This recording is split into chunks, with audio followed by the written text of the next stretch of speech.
Eyebrow threading. Eyebrow த்ரெட்டிங்கை வச்சு தான் client உங்களை நம்புவாங்க. நீங்கள் ஐப்ரோ த்ரெட்டிங் அழகாக பண்ணிட்டீங்க அப்படின்னாலே அடுத்தடுத்த சர்வீஸ் உங்களுக்கு ஈஸியாக கஸ்டமர் நம்பி கொடுப்பாங்க.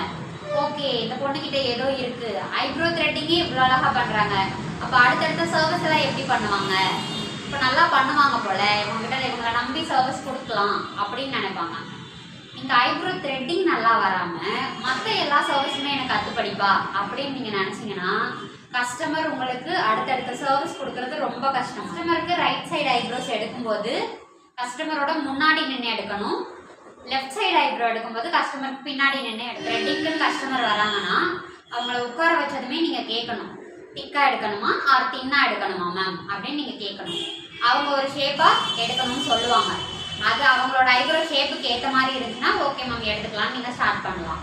அப்படி இல்லைன்னா நீங்கள் ஹேண்ட் மிரர் காமிச்சு நீங்கள் கேட்குறது ஒரு மாதிரி இருக்கு மேம், உங்களோட ஐப்ரோ ஷேப்பில் இந்த மாதிரி வராது அப்படின்ட்டு நீங்கள் சொல்லணும் அவங்கக்கிட்ட.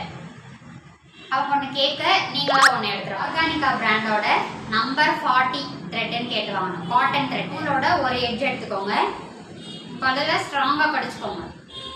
கடிச்சிட்டு இந்த மாதிரி எடுத்துட்டிங்கன்னா உங்களோட 2 விரல் வச்சு 1 2 3 4 5 ஒரு 6 டைம் 5 to 6 டைம் நீங்கள் சுற்றிக்கலாம். Open close open close open, இந்த கட்டவிரல் வச்சு க்ளோஸ். ஓப்பன் பண்ணும்போது நீங்கள் ஹேரில் ப்ளேஸ் பண்ண போகிறீங்க. க்ளோஸ் பண்ணுறதுக்கு உங்களோட தம் ஃபிங்கர் யூஸ் பண்ணிவிட்டு க்ளோஸ். ப்ராக்டிஸ்க்கு உங்களோட வீட்டில் இருக்கிறவங்களோட கையில் இந்த இடத்துலலாம் ஐப்ரோ மாதிரி ட்ரா பண்ணி நீங்கள் ஹேர் ரிமூவ் பண்ணி பழகலாம். அதுக்கப்புறம் ஷேப் உங்களுக்கு ஈஸியாக வந்துடும். காலில் கூட நீங்கள் ப்ராக்டிஸ் பண்ணலாம்.